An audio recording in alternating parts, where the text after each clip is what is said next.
Hey guys, Kev here, and I wanted to disassemble this here bender prototype to put skiffs in it, just see the inside so we can get a better feel for it, get any, feedback, updates, stuff like that we can start working on for it. This is the left-handed version. It's the one I'd be carrying, so I'm going to take that one apart. I'm aware it's going to be backwards from what you would see, but once production versions come in, we would obviously do another disassembly. Look how thin that is. It's crazy.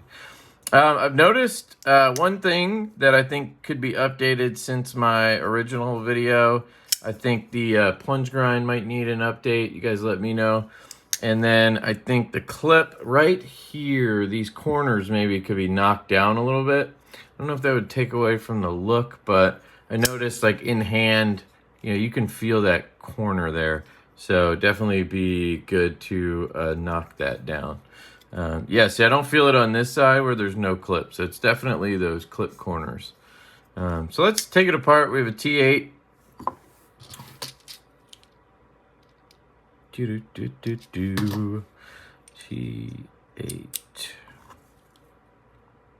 And these pivot collars are raised, and that is because of the design.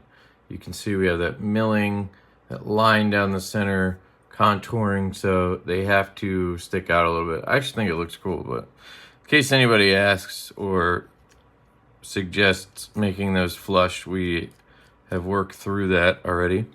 I do think they could maybe be bigger, the pivot collars. That'd be kind of cool.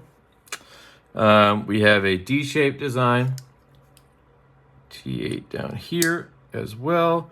Now this is interesting. The clip mounts from the inside. Oh, then it shouldn't actually matter, right? Oops. Should just pop off, I'm thinking. Let's see. Is it just those two pieces, or is there another screw in there? I actually see a screw or a pin right in the center there, but that's for something else. Then you have the, so maybe this guy goes across and through?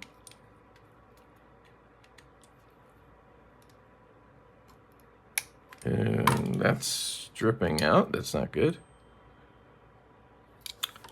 It's a definitely a T8. These are fresh bits, so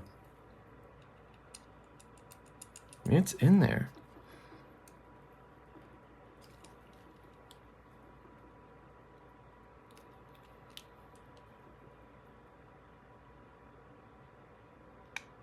Yeah, it's jumping. Why? Why are you doing that? They Loctite the shit out of you? Let me grab another one just to see if... this is probably the one I would least mind stripping. So that one came right out. So let's see what that screw does. Is it a long-ass screw? Yes, it is. Okay, so we need to get that screw out somehow. How am I going to get the screw out? It's stripping. It's not good on a prototype because obviously I need it to look good. Having that stripped screw does not look good.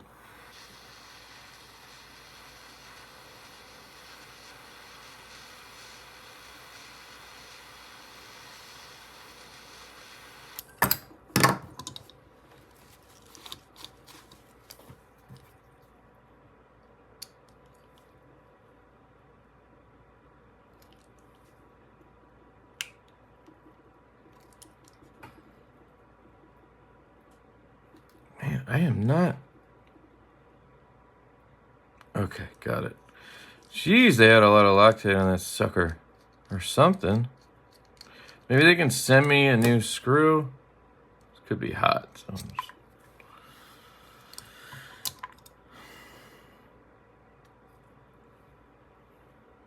it's not hot. Yeah, there's Loctite at the end there. I don't know why they would do that. But yeah, you can see we have jacked up this screw a little bit. It's not the end of the world. Should be fine now because I got it out and I'm gonna clean it. And it's a prototype, so, you know, not a huge deal. So here you go. You have the Divo knives, Best Tech Knives OEM there. We have been on top of them about Loctiting the, what that stuff is, Loctiting the pivot on this side because they tend to not Loctite the barrel. This screw to the barrel. This is actually a screw. Some people don't realize that. And it'll just loosen on you. Well, now they're starting to really Loctite them because we've been on top of them about it. Because we've had too many people reach out to us and say, hey, this isn't centered and the action feels weird, but the pivot's tight. It's like, yeah, the pivot's tight, but the other side isn't, you know. And obviously as a casual knife person, or even somebody who just isn't all that into disassemblies, you're not going to know that. So you think there's something wrong with your knife. I think I've talked about that before. Internal stop pin. Man, this thing looks good, man. Really like it. We have begun to ask for pass-through detent holes. I don't know why this one isn't. I thought we asked for that on here. Should have been pass-through. I'll check. Actually, let me send a note to Colin because I think we asked for that.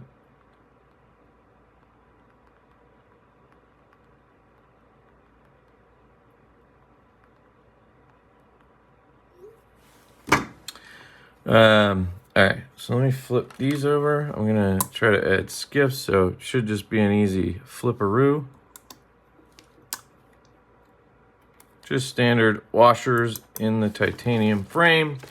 This is gonna be what you call a inset liner lock, I would say. It's not a full liner in here. It's just this piece inset into the frame, so that it is nested, tucked away, doesn't add a bunch of weight. See how we still have weight relief here, pins to keep it locked down, a screw here to keep it locked down. Is that a T8 or a T6? Probably a T6, yeah.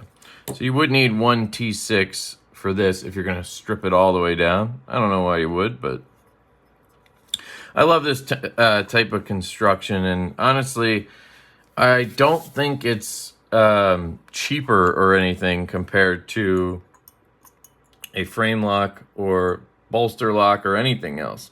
Some people think liner locks are cheaper, and I understand that sentiment. But it depends on what kind of liner lock. If it's a liner lock with proud liners, yeah, I would suggest that would be cheaper. But if it's a nested inset liner lock like this, no. It's actually going to be as much or more than some knives. So we did go with steel instead of titanium because we went with titanium on the buzz. I'll grab it actually.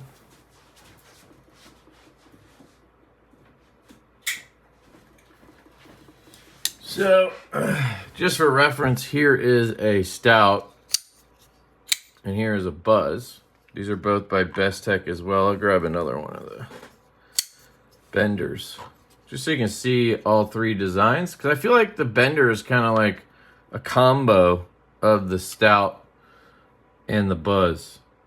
They're all about the same size. This guy's 7.5 inches, 3.3 inch blade.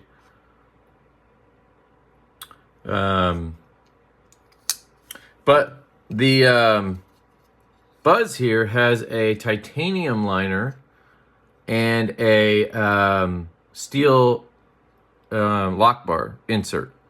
And so what ends up happening with that is twofold. You actually end up having a full liner in there, not a inset liner like this. So that adds weight. And then you have to install a steel lock bar insert because you can't have titanium lockup. So it has to be thicker. That lock bar has to be thicker to fit that, which in turn makes the whole knife have to be thicker. So this guy is over 1/2 inch, I think just over, like 0.51, something like that. And this guy is at 0.48. So a little bit under 1/2 inch. And that makes a difference in the hand, I think. I prefer thinner. And honestly, It doesn't save you weight over here because you have less lock bar to deal with. And so I think some people have this misconception that it's a less premium knife when you have a steel liner lock. It depends on what kind. Again, if you have a full liner on both sides type of liner lock, yeah, I would say that is definitely more premium. But something like this, I think is just as premium, if not more premium than this. Because think about the work that goes into that. All right, I'm gonna shut up.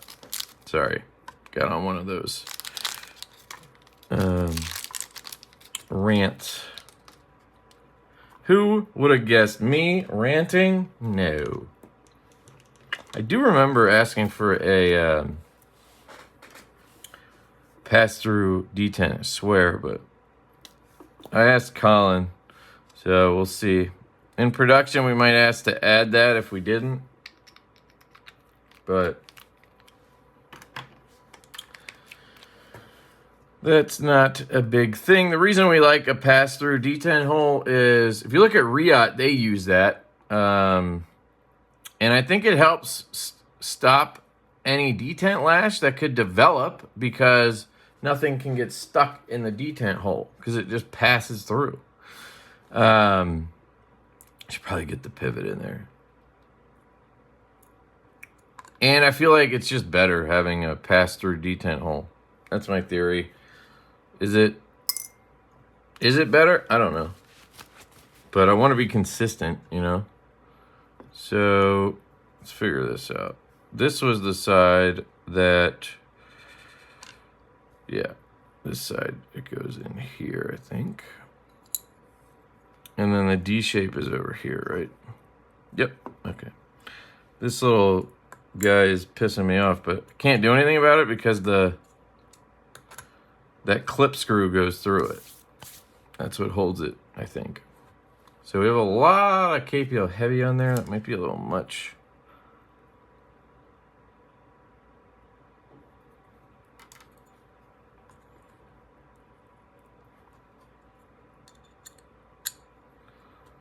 This needs to be at the bottom.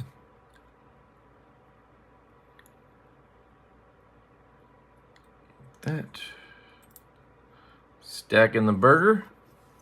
Okay. Should be good now, right? That's all external stuff. There we go. Close the knife. First thing I'm gonna actually do is drop this guy in. Give it a couple turns. I always like to thread it backwards till it clicks. And then I know it's seated. That should be good. Then I drop the collar in. Shouldn't matter where, just drop it. Then you have your pivot.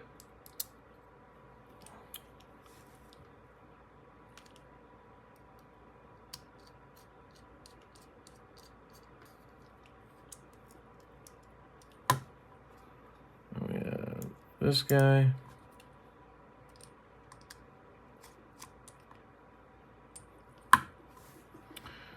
Okay, we are dead nuts. I haven't checked really anything yet, so. No play, no lash, fires.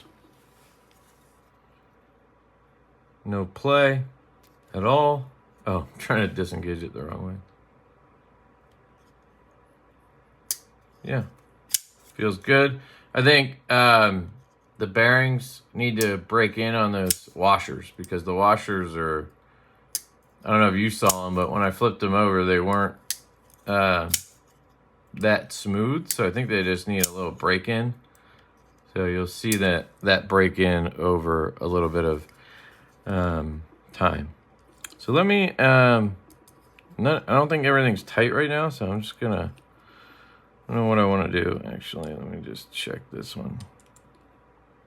Tighten that. Tighten that. This guy. Yeah, I think that screw is still good. Yeah, see, you gotta really put pressure on it. Why am I trying to loosen it? I don't know. I'll maybe ask them for an extra screw, because I don't want to have to deal with that all the time. But we'll definitely make sure in production that they do not Loctite that screw in particular, because it looks like that could be an issue. Or maybe they can make the tooling deeper, you know. So just kind of checking tightness. It's all straightening out. Man, that is so thin up here, guys. It's incredible how thin that is. Yeah. So no lash of any kind. So I just need to Loctite this, aka glue it. Just making sure everything's honky-dory there.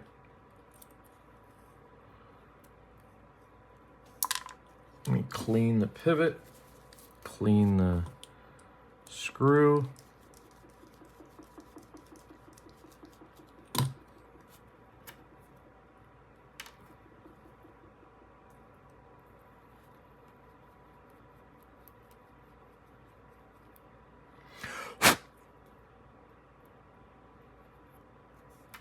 Okay. Nope. Just don't want it to pop apart or anything. T8.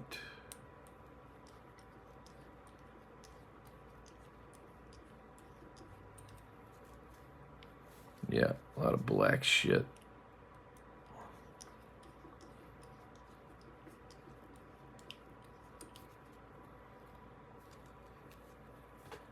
Actually, is this a... No. I was thinking maybe that screw is the same, so I could just use one of those, but it's not.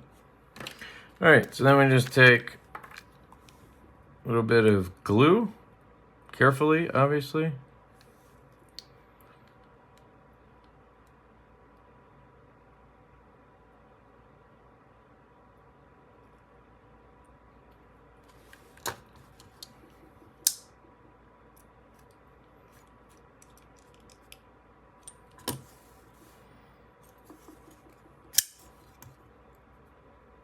No play, no rock.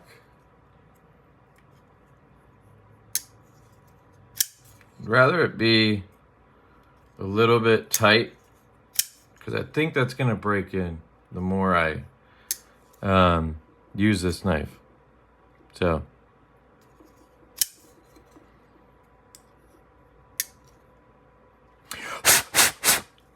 then you gotta, or I gotta just keep the KPL heavy off of the tang here, as it'll accumulate as I use the knife, because it's on that detent track. But anyway, we are dialed in.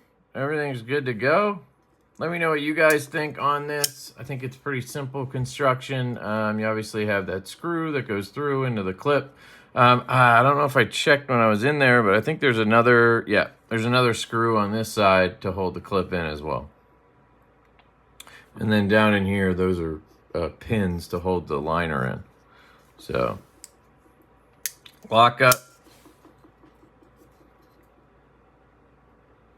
Hard to see because of the black liner, but it's good. It's at about 40% right there. So, maybe 30. Yeah, love to hear your thoughts on the construction. Obviously, it's a prototype, so I'm taking all the information I can, and we're gonna, you know, improve as much as we can from there. Look how thin that is, dude. It's incredible. So if you have any feedback, if there's anything you saw that you think could be improved, please let me know in the comments so that I can pass that along to Colin and Best Tech, and we can keep improving as we go. It's what we like to do. I love you guys. I hope you have a fantastic day, and I will catch you later.